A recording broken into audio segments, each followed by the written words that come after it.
Hey, it's James, and welcome to the Inversiverse, episode 13, Conscious Seduction, Persuasion, Propaganda, and Forces of the Mind. What if the choices you make, the people you're drawn to, and even the reality you perceive are not entirely your own?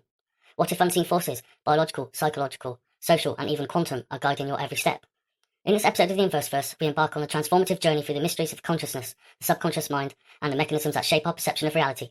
We delve into the cutting-edge frontiers of science, exploring quantum theories of consciousness, DNA as a real-time biological interface, and the possibility that the pineal gland serves as a quantum antenna, connecting us to multidimensional information fields. We examine how phase-locked brainwaves and epigenetics contribute to both conscious and unconscious processing, potentially calling into question the very nature of free will.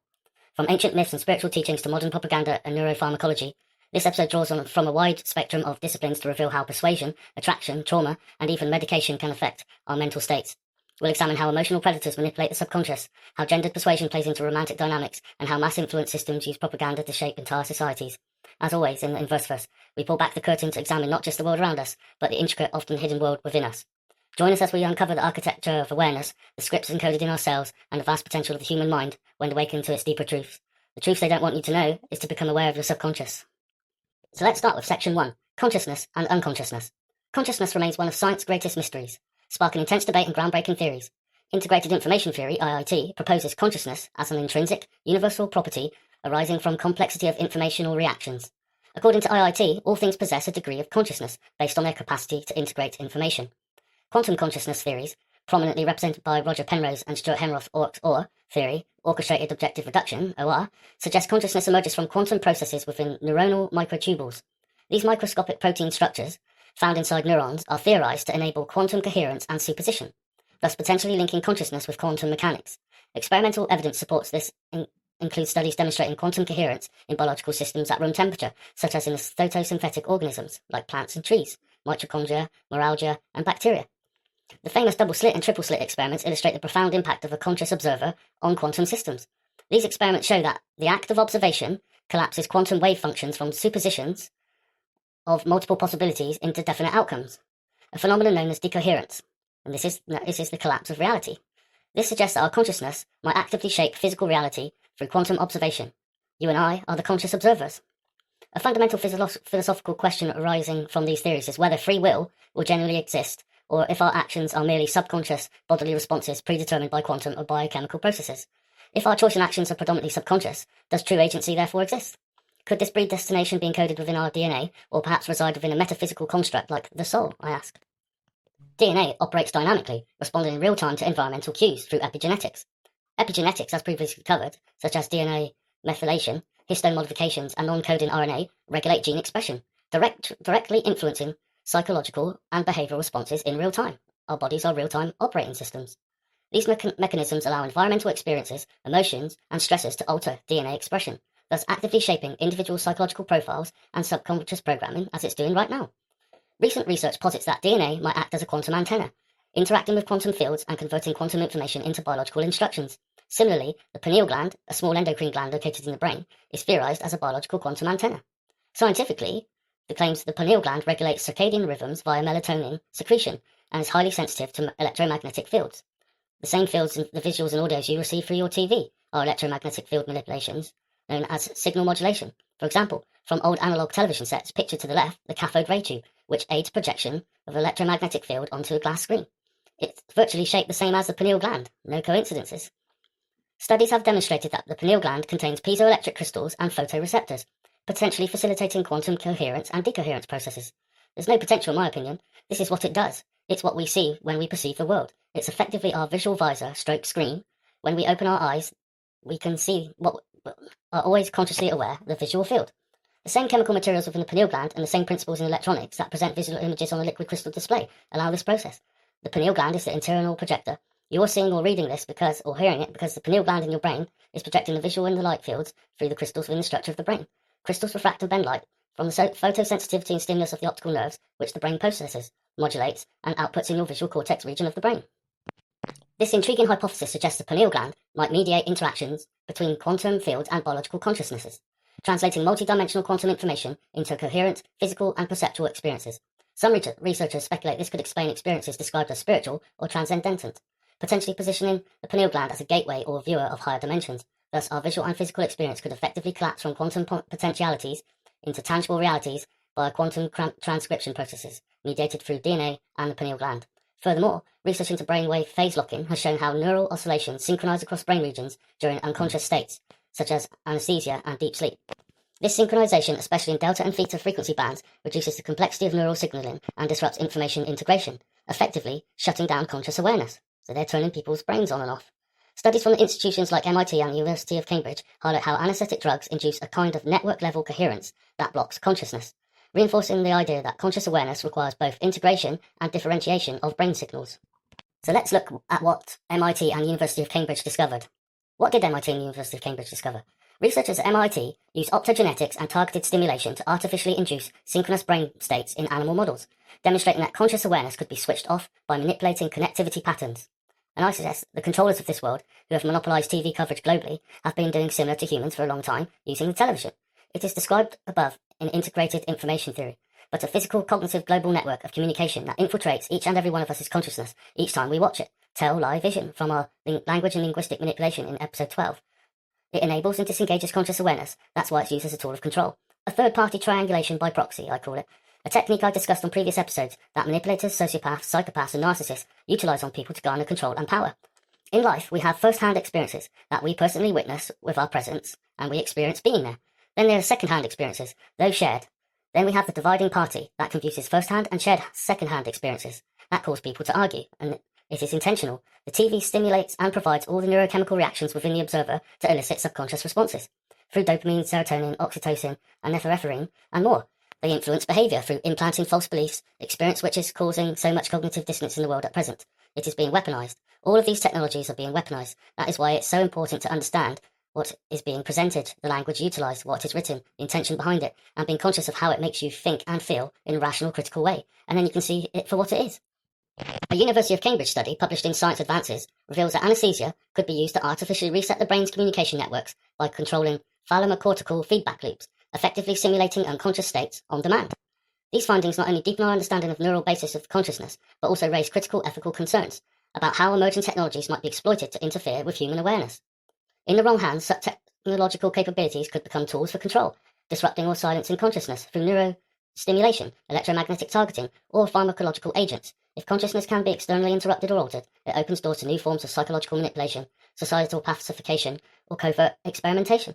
This evokes broader questions about consent, autonomy, and the potential for neurotechnological abuse in both medical and non-medical contexts. Further reading and references for Section 1. Penrose R. and Hameroff S. 2014. Consciousness in the Universe, a review of the OR theory. Physics of Life Reviews introduces a quantum model of consciousness based on orchestrated objective reduction in neuronal microtubules. Tononi G. 2004. An information integration theory of consciousness. BMC Neuroscience proposes that consciousness arises from a system's ability to integrate information. M. Tegmark 2000. Importance of quantum decoherence in brain processes. Physical Review E examines whether the brain can sustain quantum coherence and its implications for consciousness. Craddock TJA et al. 2015. The zinc spark is a fundamental trigger of egg activation in the mammalian egg. Scientific reports suggest quantum-level events may trigger biological processes, which with implications for consciousness emergence. Lee H. Cheng, YC, and Fleming Gr. 2007. Coherence dynamics in photosynthesis science demonstrates quantum coherence in biological systems, supporting the plausibility of quantum biology in humans. I can't believe that we don't already accept that. Algeri M.T. Hudetz A.G. and Tononi G. 2008. Consciousness and anesthesia. Science reviews how anesthetic drugs disrupt consciousness through neural coherence. And Michaud G.A. 2013. Top-down mechanisms of anesthetic-induced unconsciousness. Frontiers in Systems Neuroscience explores the suppression of top-down connectivity in the brain during unconscious states. Further reading and references continue. Monti M.M. and Massimi M. 2022. The Dynamic Core and Global Workspace Theories of Consciousness. Nature Reviews Neuroscience compares two leading theories explaining how conscious awareness emerges from neural networks. Deliganidis K.M. et al. 2021. Pineal gland structure and function. New insights into circadian biology, neuroscience and behavioral reviews investigates the psychological and potential quantum functions of the pineal gland. Powell D. et al. 2018. Neural correlates of amnesia in animal models. Network-level coherence. Currently opinion in neurobiology demonstrates how anesthesia induces phased lock brain states disrupting consciousness. And finally, Crone J.S. et al. 2020. Thalamocortical connectivity and the emergence of consciousness. From Science Advances, highlights the role of thalamocortical networks in supporting or suppressing conscious awareness. Section 2. Historical, mythical, and spiritual perspectives. Human understanding of consciousness predates modern neuroscience by millennia. Ancient civilizations explored consciousness through philosophy, mythology, and spiritual practice, laying foundational frameworks still echoed in today's psychological theories. The Greeks proposed early models of the soul and self, with Plato's allegory of the cave, symbolizing human ignorance of true reality. According to this view, our perceived world is but a shadow cast by a deeper truth, accessible only through introspection and philosophical awakening. Hermetic teachings, rooted in Egyptian and Hellenistic traditions, emphasize the idea of as above, so below, the belief that the microcosm, man, mirrors the macrocosm, the universe, connecting human consciousness to universal laws. In Jungian psychology, these ancient motifs reappear as archetypes, universal patterns embedded within the collective unconscious. The shadow, anima, and animus represents parts of the self that must be integrated to achieve individuation, a concept resembling spiritual enlightenment. These archetypes often appear in dreams, myths, and stories, serving as symbolic guides to the psyche's structure. Eastern philosophies provide even deeper models of consciousness. Hindu traditions describe Atman, the inner self, as identical to Brahman, universal consciousness, advocating practices like meditation and yoga to dissolve the illusion of separateness. Buddhism offers a refined lens on perception and ego, encouraging the cultivation of mindfulness to transcend suffering and achieve awakening. Both systems view the mind as inherently trainable and capable of perceiving non-dual reality. Historical, mythical, and spiritual perspectives continued. Shamanic cultures, too, speak of altered states of consciousness, accessed through ritual, plant, medicine, or rhythmic sound. These journeys into non-ordinary realities are often framed as communication with spiritual guides, but may also be interpreted as symbolic explorations of the unconscious mind. A major component of these altered states involves the use of psychedelics, substances known for their profound impact on consciousness. Compounds like psilocybin, mescaline, and ayahuasca were used by indigenous cultures for millennia to facilitate ego dissolution, spiritual insight, and inner healing. These substances temporarily disrupt the default mode network, DMN, in the brain, allowing for enhanced neural connectivity and breakdown of the ego structure, an experience often described as ego death. From my personal experience, I shall discuss my own spiritual awakening in detail in this presentation. Ego death can catalyze a dramatic expansion of consciousness, revealing deeply embedded subconscious material and offering a profound sense of interconnectedness. This mirrors ancient accounts of spiritual rebirth and awakening. Cannabis, too, has ancient roots, used ritually in India, Bang, and China and the Middle East for both medicinal and spiritual purposes. Its ability to modulate perception, introspection, and emotional sensitivity made it a sacred plant in many traditions. However, during the 20th century, particularly beginning in the 1940s, the United States launched a campaign to demonize cannabis. The war on drugs was not just political but psychological warfare, arguably aimed at disconnecting people from natural states of expanded awareness. Many suggest this was influenced by the pharmaceutical industry's vested interest in suppressing natural alternatives to psycho-spiritual growth. Among the most powerful consciousness-altering substances is DMT, dimethyltryptamine, often referred to as a spirit molecule. DMT is naturally produced in the human body and has been theorized to originate in the pineal gland. When ingested or smoked, it produces intense and often ineffable experiences of alternate dimensions, encounters with entities, and dissolution of linear time. Neurologically, DMT affects serotonin receptors, especially 5-HT2A, dramatically altering sensory perception, emotional processing, and self-referential thinking.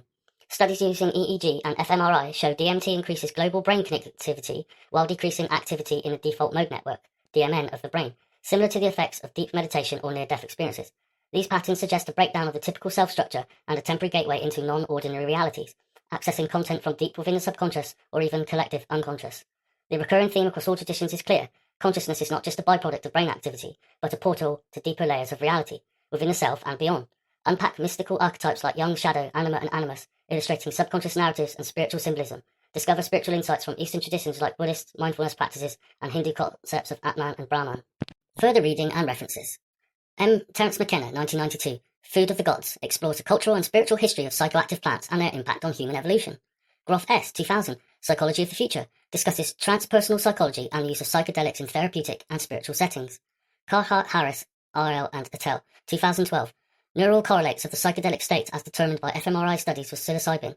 Proceedings of the National Academy of Sciences highlights how psychedelics affect brain activity and disrupt the default mode network. Strassman R. 2001, DMT, the spirit molecule, investigates the effects of DMT on human consciousness through clinical research. Russo E. 2007, History of Cannabis and its use in traditional societies, Cannabis and Cannabinoid Research, reviews the long-standing historical use of cannabis for medicinal and spiritual purposes. And Harry J. 2015, Chasing the Scream, chronicles the history and societal manipulation behind the war on drugs. Section 3, The Art of Persuasion and Propaganda. Definitions and origins of persuasion, from the Latin persuadere, per, through, and suadere, to advise, recommend, is the act of influencing another's beliefs, attitudes, intentions, motivations, or behaviors through reasoning or appeal.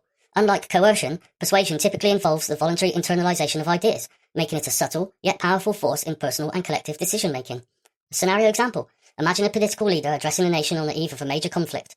Through emotive language, repetition of key phrases, patriotic symbols, and carefully chosen footage of historical victories, the audience is subtly persuaded that military action is just and necessary, Despite complex or unclear geopolitical realities, this is persuasion in action, subconscious shaping of emotional responses to drive collective consent. Ed Bernays, Freud's legacy and the roots of modern manipulation. Edward Bernays was a pioneer of public relations and a nephew of Sigmund Freud, adapted psychoanalytic ideas to engineer mass opinion. He believed that unconscious desires could be tapped and directed through symbols and strategic messaging. In his book Propaganda, 1928, Bernays openly described the need for an invisible government of influencers to guide the masses, who he regarded as irrational and malleable. Bernays famously promoted bacon as a breakfast staple on behalf of pork producers, framed cigarettes as torches of freedom to liberate women, and helped corporations manufacture public consent. His work has been praised by proponents for revolutionizing marketing and communications, yet harshly criticized by skeptics and ethicists for creating tools of mass psychological manipulation. Critics argue that Bernays' legacy represents a dangerous distortion of democracy, as he effectively handed the keys of mass influence to governments and corporations. Detractors such as Noam Chomsky have warned that these methods perpetuate elite control and suppress critical thinking. Others, like cultural theorist Stuart Owen, have documented how Bernays' strategies contributed to consumerism, conformity, and political apathy. Whether viewed as a genius of persuasion or a master manipulator, Bernays' influence continues to shape the psychological landscape of the modern world. Additional case studies in persuasion and propaganda. The Marlboro Man campaign in the 1950s was cigarette advertising rebranded filtered cigarettes, previously viewed as feminine, by creating a hypermasculine Marlboro Man figure. This emotionally resonant character increased sales dramatically and installed a long-term brand loyalty by tying identity to the product. Operation Mockingbird by the CIA. During the Cold War, the CIA allegedly funded and influenced major news outlets to disseminate pro-American, anti-communist messaging under the guise of journalism. This is no longer alleged. You can go onto the CIA website and read the information that's been declassified. This covers media operation is now cited as a prime example of propaganda hidden in plain sight. Another example, COVID-19 messaging and social engineering. The government and the media messaging during the COVID-19 pandemic employed fear-based persuasion, appeals to authority, and repetition of mantras like stay safe or flatten the curve. These messages synchronized global behavior, but also sparked debates on consent, informed decision-making, and the suppression of dissenting perspectives. Influencer marketing and parasocial persuasion. In the digital age, influencers subtly embed persuasive messages into lifestyle content. The parasocial relationship, which is a one-sided bond with public figures, created through these platforms, allow for marketing messages to be received as personal recommendations, making them more influential than traditional advertisements. Persuasion is not merely a tool of marketing or media, it is a fundamental force, shaping the way individuals and societies perceive reality, whether through carefully crafted narratives, linguistic framing, or emotional manipulation. Persuasion operates largely on a subconscious level, allowing it to go unnoticed by many, unseen, even when they are physically present, but they are not in the moment mentally or consciously, making it one of the most potent instruments of influence to embed. Many hear it, see it, but do not process it, but it embeds subtly within the subconscious, and one day it will manifest in the consciousness. For example, I'm hungry, and then it'll come. I hear McDonald's now sell bacon and sausage rolls. Maybe I'll go and buy one. The memory recalled from hearing an advert on the telly, but embedded within, suppressed until your subconscious brings it up. Historically, propaganda has been wielded by governments, religious institutions, and corporations to steer public opinion, justify war, and maintain control. Ed Bernays, the father of public relations and nephew of Sigmund Freud, applied psychoanalytic theory to mass communication, using emotional triggers to guide consumer behavior and public compliance. Techniques such as repetition. An example of heavy repetition is, in the US, their domestic television services, there are advert breaks within programming every 8 to 10 minutes for a duration of 2 to 5 minutes. Nearly 1/3 of the hour of TV is purely subtle persuasion and manipulation to consume. A cost of 20 minutes attention from every individual's life for pointless items one does not need or want. They claim, you're watching TV for free, but you're not. You're paying for it with your life, time and attention, which is costly, as we only have one life in this physical reality. It's a psychological bombardment. Authority bias, fear appeals, and scapegoating are classic tools used to bypass critical thoughts and embed beliefs deep within the subconscious. In today's digital era, algorithmically curated content and echo chambers amplify persuasive tactics, entertaining minds through a feedback loop of confirmation bias. Social media, advertising, and entertainment act as continuous streams of subconscious programming, nudging thought patterns, values, and even emotional states without overt awareness. These dynamics are not only external. Individuals also use persuasion internally, justifying actions, rewriting memories, and reinforcing beliefs that support their constructed identity. This inner propaganda, driven by ego and survival mechanisms, can distort perception and perpetuate trauma cycles. Persuasion is also intricately linked to other themes explored in this episode. For example, quantum consciousness suggests that the act of observation collapses possibility into experience, raising the question, whose observation and narrative are we living out? If language and intention shape our perception at the quantum level, then propaganda becomes a metaphysical weapon. Furthermore, insights from psychedelic research reveal how deeply embedded belief systems can be dissolved under altered states of consciousness. Studies such as Carhart-Harris et al. 2016 have demonstrated that psilocybin reduces activity in the default mode network area of the brain, a network associated with self-referential thoughts and ego structure. While simultaneously increasing global brain connectivity, this neurological shift is associated with heightened emotional openness and a breakdown of rigid mental patterns. Another study by Griffiths et al. 2006 showed that psilocybin can occasion profound mystical-type experiences that participants rated among the most meaningful of their lives, often resulting in sustained changes in values, behaviours, and worldwide views. These findings suggest psychedelics can provide access to deeper layers of the subconscious and facilitate significant psychological transformation. These substances can expose how deeply manipulation and suggestion have rooted themselves in the subconscious of each of us, sometimes revealing societal narratives that individuals had unconsciously absorbed since childhood. My spiritual awakening, a personal testimony, a shift in perspective. From my personal experience of a spiritual awakening, I began to view life from a completely new perspective. I rediscovered my self-worth, recognised my value, and began to understand my place in the world. I saw through the illusions, those artificially created distortions. Everything became clear, and my heart opened. My feelings returned after long periods of numbness, disassociation, despair, and depression caused by emotional detachment. The journey back to self. My intuition and return to self took years, marked by many ups and downs, but eventually I found myself again, and I'm deeply grateful to God for every minute of that enlightening experience. From the moment the light ignited within me, it was nothing short of phenomenal. I entered a trance-like state where it felt as though my body dissolved into light. It was bright, white, and silvery, and I felt an immense sense of calm and reassurance. A message from beyond. I heard a voice speak clearly. Everything is going to be okay. It's your destiny. Trust the process. I then had vivid visuals of my cerebral cortex turning red within my vision and fusing together, and I felt as if my brain was rising upwards. That was the vision I was given. A friend who was with me witnessed this minor trance. It began with a brief pause. I simply closed my eyes while chatting, and then out of nowhere the light appeared to the left of my vision. When I came to, I broke down in tears, but they were tears of joy. I feel that moment was the moment my third eye, pineal gland, come online. Activated, my intuition was blown wide open. Witnessed and changed forever. My friend was concerned and asked what had happened. He told me I'd been unresponsive for around a minute. He said it unsettled him, but from that day on, everything felt different for me. I knew I had to understand what had happened and began a deeper spiritual journey, and that's exactly what I did.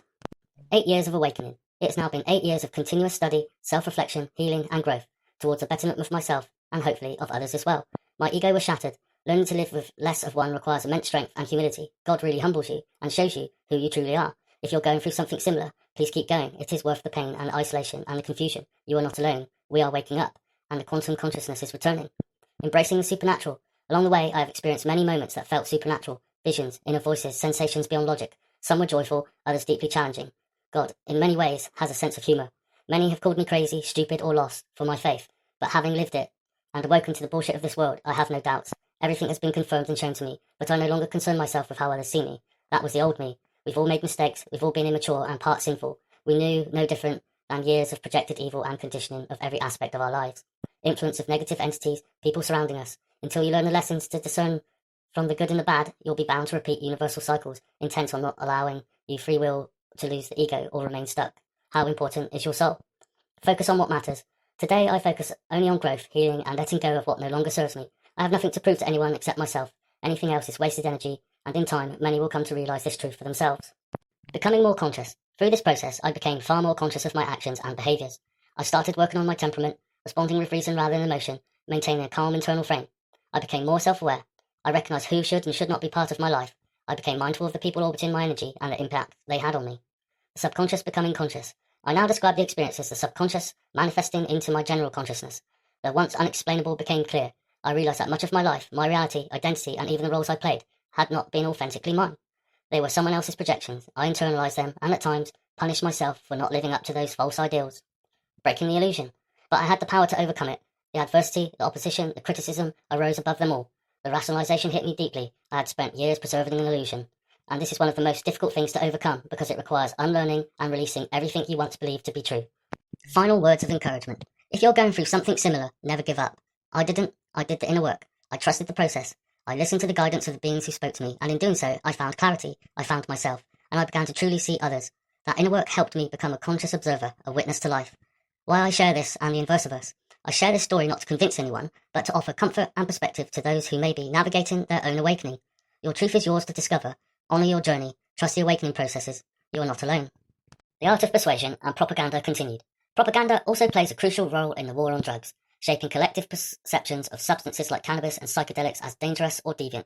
In reality, these tools often support self-awareness, healing, and cognitive liberation, functions that run counter to the systems of control. Ultimately, understanding the mechanisms of persuasion and propaganda is essential for claiming mental sovereignty. It empowers individuals to resist manipulation, critically evaluate narratives, and become conscious architects of their own beliefs and values. Online influence, icon making, and media control.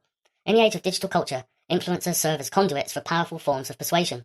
Platforms like Instagram, YouTube, TikTok, Twitter, X have given rise to figures who command millions of followers, and with them, a parasocial power dynamic. Parasocial relationships are one-sided emotional bonds where viewers feel a personal connection to a public figure who doesn't even know they exist. Research from Horton and Worrell, 1956, introduced the term, and subsequent studies, Tuchinitsky, 2010, and Giles, 2002, confirm that these dynamics enhance trust, credibility, and emotional influence. Influencer marketing thrives on this effect, using personality-driven content to create authenticity. When a key figure shares a product, belief, or lifestyle choice, it's often received not as marketing, but as a personal recommendation. Therefore, people think that they have implied trust. This emotional shortcut bypasses critical analysis and taps directly into trust and familiarity, shaping viewer behaviors, opinions, and even identity formation. Media systems have been known to strategically construct these public figures, elevating them through coordinated visibility, sponsorships, interviews, and algorithmic amplification. Once a figure gains momentum, they become a cultural icon, symbolizing aspirational values, rebellion, inclusivity, or tradition, depending on the narrative needed. However, a recurring pattern emerges. When a public figure begins expressing independent thought or diverging from established narrative, the same system that elevated them often turns to discredit, ridicule, or silence them. This process includes smear campaigns, algorithmic suppression, reputation attacks, or coordinated media framing. Examples include celebrities or influencers speaking out on political, pharmaceutical, or military issues, only to be systemically undermined. One such example was Mel Gibson, when he spoke out about paedophiles influencing in the background of Hollywood. This pattern reflects a form of social manipulation designed to control not only the masses, but also their heroes. It acts as both a reward and punishment mechanism, and a warning to others: conform and be amplified, dissent and be erased. This phenomenon mirrors classic control structures observed in state propaganda, where icons are only upheld as long as they serve the dominant agenda. Academic references to this piece: Horton and D. Worrell, 1956, Mass Communication and Parasocial Interactions, Observations on Intimacy at a Distance. Tuchinitsky, 2010, Parasocial Relationships with Media Figures, and Giles, D.C., 2002, Parasocial Interaction, a review of the literature and a model for future research. Section 4. Gender, Persuasion, and Mate Selection. Persuasion plays a central role in human courtship, often unfolding beneath the surfaces of conscious awareness, from body language and pheromonal cues to verbal wit and displays of social dominance or nurturing traits. Attraction is a complex dance of subconscious signals evolved to secure compatibility and survival. Evolutionary psychology posits that men and women have developed distinct persuasive strategies based on reproductive roles. Men may unconsciously emphasize strength, status, and confidence to signal resource acquisition, while women may highlight youth, beauty, and social harmony to signal fertility and emotional stability. These strategies are not purely biological, they are heavily mediated by culture, social conditioning, and individual psychology. Subconscious persuasion in attraction also manifests through mirroring behaviors, prolonged eye contact, shared laughter, and strategic vulnerability. These elements serve to build rapid rapport and trust, often without either party realizing the mechanisms at play. Media, film, and influencer culture have heavily shaped modern ideals of attraction, often distorting healthy dynamics.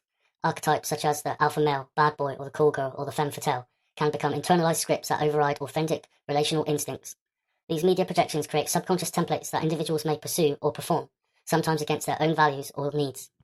In modern dating, digital platforms amplify subconscious selection through algorithmic swiping, curated self-presentation, and gamified engagement. Here, persuasion becomes even more tactical. Profile pictures, bios, emojis, and text-based humor act as persuasion microtools to spark interest. Furthermore, gender social expectations influence how emotional expression, consent, and intimacy are navigated. Men may feel pressure to initiate and lead, while women may feel conditioned to appease or mirror interest. These patterns can reinforce unconscious power dynamics and emotional manipulation, especially when amplified by unresolved trauma or cultural indoctrination. The field of attachment theory also offers critical insight into attraction. Secure, anxious, and avoidant attachment styles influence how individuals pursue and respond to a romantic persuasion. Those with anxious attachment, for example, may be more susceptible to intermittent reinforcement, common in emotionally manipulative dynamics. Case studies and beyond evolutionary psychology. One notable study by David Buss, 1989, on mate preferences across cultures found both universality and cultural variability in attraction traits, emphasizing how biology interacts with local social norms. Meanwhile, modern neuroscience has shown how oxytocin and dopamine influence trust and pair bonding, reinforcing subconscious attraction patterns. However, beyond evolutionary psychology lies the realm of mystical and spiritual perspectives on union. The alchemical wedding, a symbolic union of opposites, is found in esoteric traditions such as Hermeticism, Tantra, and Jungian psychology. This mystical archetype represents the integration of masculine and feminine energies within the self, or between two individuals aiming for a transcendental state of wholeness. In ancient alchemical texts, the connucito, sacred marriage, is seen as the merging of spirit and matter, soul and ego, often depicted through symbolic figures like the king and the queen, sun and the moon, or divine lovers. In Hindu Tantra, sexual union is revered not just for pleasure, but as a path to spiritual enlightenment, when consciousness and energy, Shiva and Shakti, unite in ecstatic harmony. These symbolic models echo the deeper human desire for union that transcends survival and reproduction. They speak to a longing for a soulful connection, healing polarity, and reaching higher states of awareness through rational intimacy. In this light, relationships become a crucible for self-discovery, transformation, and spiritual initiation. Ultimately, understanding how subconscious persuasion operates in mating behaviors help uncover internal patterns, cultural scripts, and social myths. This self-awareness empowers individuals to form more conscious, authentic, and filling connections, free from manipulation or inherited programming. Further reading and references in this section. Jung, C.G., 1953, Mysterium Connucutionis, explores alchemical union as a metaphor for psychological integration and the union of opposites. Von Franz M. L., 1980, Alchemy, An Introduction to Symbolism and the Psychology, a deep psychological and symbolic analysis of the alchemical wedding. Evola J., 1992, The Metaphysics of Sex, discusses the esoteric view of sexual union as a gateway to transcendent consciousness.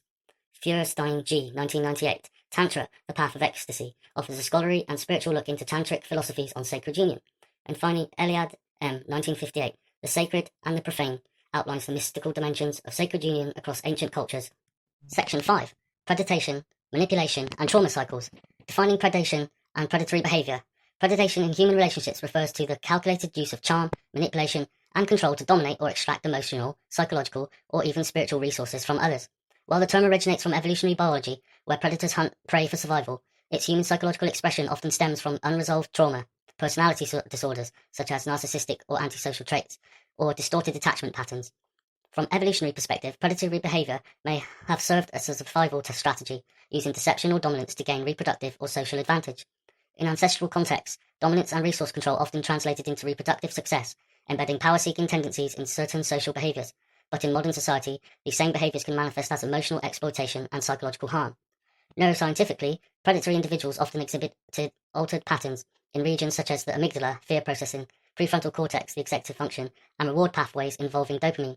This can lead to diminished empathy, heightened strategic thinking, and reinforcement of manipulative behaviors that generate personal gain. Spiritually, predation is a profound disconnection from self and source. It reflects as an inner fragmentation where control becomes a substitute for true connection, and power replaces vulnerability. From this perspective, the predator is not just a perpetrator but also deeply wounded, locked in a cycle of separation, ego inflation, and fear of intimacy. In episode 12 of the Inversiverse, the obsessed individual highlighted from personal experience exhibits classic signs of predatory attachment masked as passion. Their behavior, ranging from love bombing to obsession and coercive control, illustrates how unresolved wounds can metastasize into compulsive fixation. What may appear as love is often unregulated fear of abandonment, projected onto another as a desperate attempt to fill a void. Defining trauma. Trauma is a psychological and physiological response to an experience perceived as threatening or overwhelming, especially when one feels helpless, trapped, or unsupported. Trauma is not just the event, but the imprint it leaves on the nervous system. It dysregulates the autonomic response, impairs memory consolidation, and heightens threat perception, making future relational experiences either hyper-intense or numbed. Neuroception plays a key role here, how our brain interprets safety or danger through subconscious cues. Individuals with trauma often experience misattunement, perceiving safe people as threatening, or ignoring red flags due to habituation. Defining humility and detachment. Humility is the inner posture of openness, honesty, and self-awareness. It allows us to admit when we're wrong, listen deeply, and learn without defensiveness. In healing, humility is essential. It is the gateway to recognizing patterns, acknowledge pain, and receiving support. Detachment is also misunderstood. It does not mean indifference, rather it means releasing the illusion of control and separating our emotional identity from the outcome of others' actions. Detachment allows us to observe rather than absorb, to care without collapsing, and to remain present without sacrificing our own centers. In practice, detachment is choosing not to react to provocation, trusting our intuition over external validation, and understanding that love does not require the abandonment of self. It is the courageous act of stepping back so that truth can emerge, both in others and within ourselves. Predation in relationships often begins with charm, attention, and intense emotional connection, followed by subtle control, emotional withdrawals, and cycle of trauma bonding. These cycles are not just psychological, but deeply subconscious. They trigger attachment wounds, survival instincts, and self-worth patterns often rooted in childhood experiences. From my own journey, I noticed how my intuition would often whisper discomforts in moments that appeared externally perfect. Subtle shifts in tone, a lack of accountability, or a dissonance between words and actions stirred internal warning bells. However, due to being humble, considerate, and conflict-avoidant traits I prided myself on as strengths, I found myself giving repeated benefit of the doubt, These choices, driven by compassion and empathy, often led me back into environments that did not honour those same values. This pattern became clear only when I chose to honour my intuition over fear and observe my feelings without ego. I learned that self-awareness is the key to breaking trauma loops. Each time I overrode my instincts to avoid making someone uncomfortable, I also abandoned my own emotional safety. Red flags I identified through experience include love bombing followed by emotional coldness, shifting blame or playing the victim during confrontation, controlling behaviours masked as care or concern, inconsistent communication and emotional unpredictability, isolating you from friends, ideas or interests. Green flags I notice: mutual respect for personal boundaries, emotional consistency and accountability, empathy without expectation, open, honest dialogue, even when uncomfortable, alignment between words, intentions and behaviours. Concluding predation, manipulation and trauma cycles.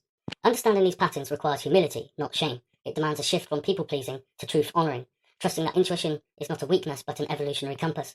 Predators often target empathetic or trauma-aware individuals, exploiting their desire to heal, fix or understand. But discernment grows through pattern recognition, not paranoia. Empowerment comes from compassionate detachment, caring without overextending, observing without absorbing. Healing the subconscious trauma cycles involves a blend of reflective practices, therapeutic support, somatic awareness, and most importantly, rewriting the internal script. I do not need to abandon myself to be loved. When we begin to understand manipulation, not just as a behaviour from others, but a distortion of our own boundaries, we reclaim sovereignty over our emotional landscape. In doing so, we make room for relationships that reflect truth, wholeness, and reciprocity, not just intensity or familiarity. Further reading and references. Van der Kolk, B. 2014, The Body Keeps the Score, explores how trauma reshapes the body and brain and offers insights into recovery for somatic awareness and therapy. Herman J.L. 92, Trauma and Recovery, a foundational text in understanding trauma cycles, disassociation, and the process of healing from abuse. Linham, M.M. 1993, Cognitive Behavioral Treatment of Borderline Personality, covers emotional dysregulation and manipulative patterns in trauma-affected individuals. Shah, R. 2018, The Empath Survival Guide, provides practical tools for recognizing manipulation and setting boundaries for sensitive individuals. Porges, S.W. 2011, The Polyvagal Theory, introduces the neuroscience of safety, trauma responses, and the role of the vagus nerve in neuroception. Section 6. Mental health medication and neurochemical influence. Modern psychiatric medication, including antidepressants, mood stabilizers, and antipsychotics, is often prescribed as a first-line treatment for a range of mental health conditions. In the UK, common prescriptions include SSRIs, selective serotonin reuptake inhibitors, such as sertraline, known as Zoloft, fluoxetine, known as Prozac, and citalopram, known as Celexa. Mood stabilizers include lithium valproate, known as Depakote, lamotrigine, known as Lamictal, antipsychotics, which include olanzapine, Zyprexa, and risperidone, Risperdal, quetiapine, known as Seroquel. These medications are designed to regulate neurotransmitters such as serotonin, dopamine, and norepinephrine. Metabolically, many SSRIs are processed in the liver via the CYP450 enzyme system, which also affects the metabolism of other drugs. Some are known to build up in fatty tissue or interact with genetic polymorphisms, influencing effectiveness and side effects. However, several studies raise concern about long-term efficacy and risks. Research by Moncrief et al. 2022 challenges the serotonin imbalance theory, suggesting antidepressants may not address the root cause of depression. Other studies link prolonged antipsychotic use to brain volume reduction, Ho et al. 2011, and metabolic syndrome.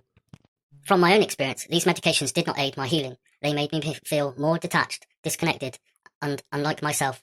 I felt a jawling of emotions, increased fatigue, and even experienced what I now recognise as manic episodes, where my ego inflated and my behaviour diverged from my true self. Over time, I realised these medications were not making me better. They were masking symptoms, not addressing root causes.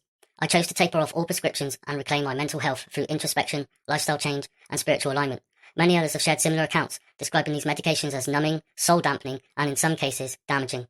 Critics argue that rather than supporting healing, they suppress emotional signaling, impair intuition, and obstruct deeper processing. This has led to a growing critique of the pharmaceutical industry, which generates over $40 billion per year globally from psychiatric drugs alone. In the US, pharmaceutical advertising has normalised the idea that a pill can resolve psychological suffering, while direct advertising is banned in the UK. A similar message is culturally embedded within the healthcare structures. This emphasis is on a symptom suppression rather than root cause inquiry. Self-healing, emotional literacy, nutrition, and spiritual exploration are rarely prioritised. Philosophically, this raises serious questions. Why do modern healthcare systems rarely teach discernment? Why do they not encourage food quality, lifestyle, or emotional intelligence awareness? Why is the default path always chemical intervention without examining the societal, relational, or existential sources of suffering? From my perspective, this model reflects a larger control structure. It detaches people from their bodies, their deeper wisdom, and each other. It keeps them in cycles of dependency, disempowerment, and illusion. In a world shaped by narcissistic cultural values and hollow individualism, these medications may be more about social compliance rather than personal healing. Health risks and consequences of psychiatric medication. Several long-term studies and reports have connected use of psychiatric medications to serious health consequences, including increased risk of dementia, Alzheimer's disease, and certain cancers. Dementia and Alzheimer's risk. Research published in the British Medical Journal, BMJ, 2018, found that long-term use of anticholinergic antidepressants like amitriptyline is associated with a significantly increased risk of dementia.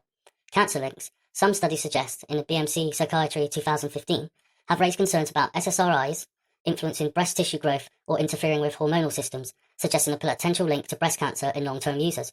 However, data remains inconclusive and underreported. Suicide statistics. In the UK, according to the Office of National Statistics, antidepressants were involved in over 50% of intentional overdose deaths related to mental health medication in recent years. In the US, the CDC reported that prescription psychiatric drugs were implicated in over 15,000 suicides annually, often involving polypharmacy, known as multiple medications. These findings echo the concerns of many who, like myself, believe these medicines may contribute to more psychological instability than resolution, fueling chronic dependency rather than deep recovery.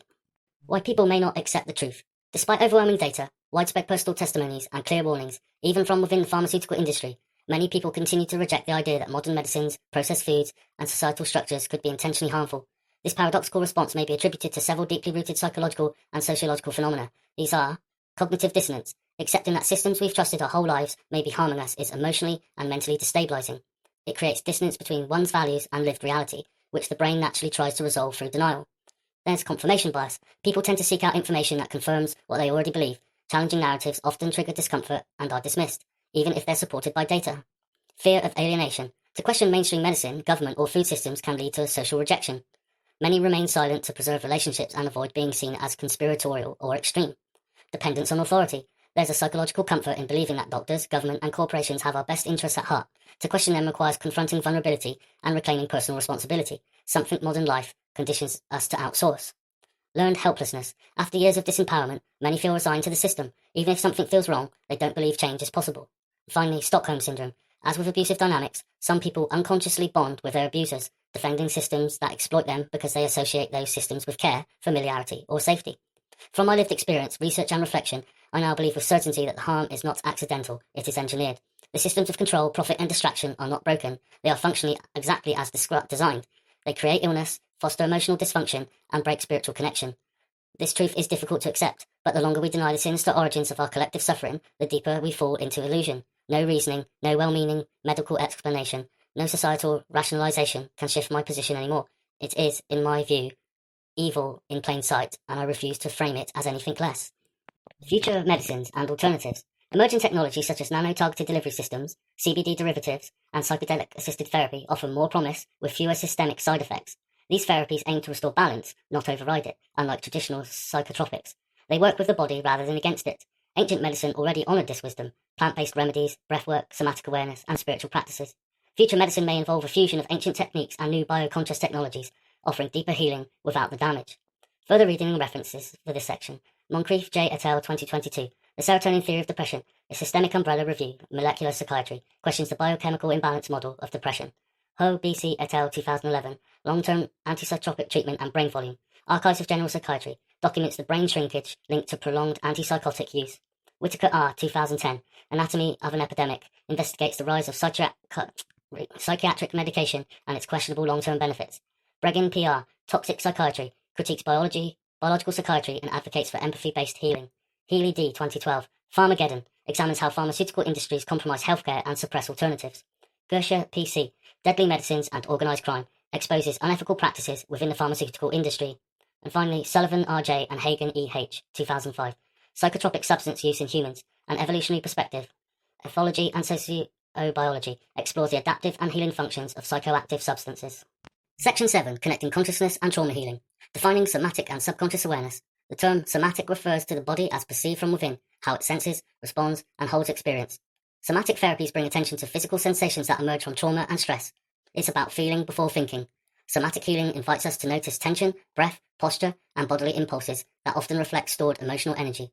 Subconscious patterns are automatic responses or beliefs formed from past experiences, especially those involving trauma or conditioning that influence present behavior without conscious awareness, and these can manifest as reactivity or emotional flooding in relationships, self-sabotaging thoughts or behaviors, physical symptoms such as chronic pain or fatigue, attracting familiar but unhealthy dynamics. To begin recognizing these patterns, observe moments of emotional charge or disproportionate reaction in yourself and ask, what memory or belief might this response be tied to? In others, pay attention to repeated relational behaviours, disassociation, or deflection when vulnerable topics arise. A greater challenge, collective denial and the limits of healing. A question I sit with often is, can we ever fully heal as a civilization if a significant portion of society refuses to engage in honest dialogue, especially when anger, denial, or defensiveness arise the moment truth is spoken? This resistance is one of the most perplexing aspects of trauma in the collective psyche. Even when shown evidence, statistics, personal stories, and lived experience, many people recoil, lash out, or shut down. This is a trauma response in itself. To confront the truth is to risk identity collapse, and so, people defend the very systems that harm them. This is the tragedy of our time, and yet, those who awaken still have a role to model another way, not by force, but by example. By healing loudly, living authentically, and remaining open-hearted amidst resistance, we create ripples of coherence that slowly unravel the lies. Healing requires collective honesty, but until that is possible, individual integrity becomes our guiding light. True healing from trauma requires more than symptom management. It calls for conscious re-engagement with the subconscious, spiritual integration, and compassionate rewiring of the body-mind connection. In earlier sections, we explored how trauma is often stored somatically after affecting neuroception, emotional regulation, and relational dynamics. This section ties those concepts into a holistic path forward. Awareness as medicine. When we bring conscious attention to subconscious patterns, we begin dissolving their powers. Becoming aware of survival responses, emotional triggers, and fault loops allow us to pause, observe, and respond from present moment rather than from past pain. Therapeutic integration, modalities like somatic experience, EDMR, internal family systems, IFS, and psychedelic-assisted therapy can help access deep subconscious material. These practices allow traumatic imprints to surface in safe, supported ways, leading to reintegration and nervous system regulation. They bypass the intellect and invite the body and soul into the healing process. Spiritual reconnection. Trauma disconnects us from ourselves and the greater field of existence. Spiritual practice such as meditation, breathwork, ritual, nature immersion, and intuitive movement reawaken the felt sense of connection. They restore inner coherence, often described as remembering our true self. Rewriting the internal narrative. Healing involves not only revisiting the wound, but reframing it through journaling, storytelling, creative expression, and reflective dialogue. We rewrite the scripts that once kept us trapped in cycles of shame or fear. We move from victimhood to authorship. The collective unconscious and societal healing. As Carl Jung proposed, individual healing reverberates through the collective unconscious. Each person who faces their pain with awareness and love becomes a catalyst for greater societal awakening. In a world shaped by narcissistic values, manipulation, and suppression of truth, personal healing becomes an act of resistance and transformation. Concluding, connecting consciousness and trauma healing. My journey has involved a blend of solitude, self-inquiry, and reconnection with intuition, and surrendering to something greater. It required recognizing the wounds I carried were not only mine, but reflections of a society estranged from its own soul. And through that recognition, I began to reclaim what had always been mine: presence, clarity, and deep inner knowing. Healing is not about perfection, it is about remembrance, about choosing coherence over chaos, and becoming the sovereign guardian of your mind, body, and spirit. Section 8. Synthesis and Conclusion. Throughout this episode, we've journeyed from quantum mechanics of consciousness to the spiritual depths of sacred union, from the shadows of manipulation and predation to the possibilities of trauma, healing, and societal awakening. We've looked at how pharmaceuticals, propaganda, trauma, and relational dynamics shape not just our thoughts and behaviours, but our very sense of identity and reality. We've explored the role of the subconscious and somatic body in processing emotion and trauma, the psychological roots and spiritual distortion behind predatory behaviour, the romantic myths and media archetypes that shape attraction and entrapment, the influence of modern psychiatry and the pharmaceutical industry's impact on collective health, the ongoing resistance to truth in the face of obvious societal dysfunction, the spiritual and ancient emerging paths to authentic healing and integration. Through personal reflections, scientific references, mythological frameworks, and spiritual insight, I've laid bare not only the unseen forces of persuasion, but also the unseen forces within ourselves that make us vulnerable or make us powerful. From my lived experience, I've learned that healing is not just about removing pain, but about reclaiming sovereignty. It's about remembering the truth of who we are beyond the illusions, systems, and stories we've been given. It's about standing firm in the face of manipulation with clarity, compassion, and unwavering discernment. We may not be able to change the world overnight, but we can change how we perceive it, how we interact with it, and how deeply we choose to know ourselves within it. In doing so, we become the disruption, the resistance, the healing. Further reading for final reflections. Here are 5 additional works that complement the themes of this episode and invite deeper reflection. G. Mate, 2022, The Myth of Normal, explores how modern culture contributes to disease and disconnection, advocating for a compassionate path to healing. Enric B., 2009, Bright-Sided, a critical look at the dangers of toxic positivity and how it undermines authentic psychological health. Young C.G., 1964, Man and His Symbols, offers accessible insight into the collective unconscious, archetypes, and symbolic integration. Kingsnorth P., 2021, Confessions of a Recovering Environmentalist, reflects on the spiritual and societal collapse of modern civilization and the need for inner transformation. And Hillman J., 1996, The Soul's Code, explores the idea that we each have a unique calling or demon that shapes our purpose and growth. So let's conclude today's episode. Thank you for joining me in this expansive episode of Inversiverse, Conscious Seduction. We've unraveled layers of influence that shape our minds and relationships, questioned the narratives fed to us by the systems we live under, and reclaimed our right to feel, to question, and to evolve. I hope this episode has not only offered information, but also sparked reflection. I hope it encourages you to examine the subtle manipulations in your life and reconnect with the quiet voice of your truth, the one that resides beneath the noise. And as always, I invite you to stay curious, stay awake, and stay compassionate. Until next time, take care of your mind, honour your body, and speak with the authority of your own experience. I'm James. Bye for now.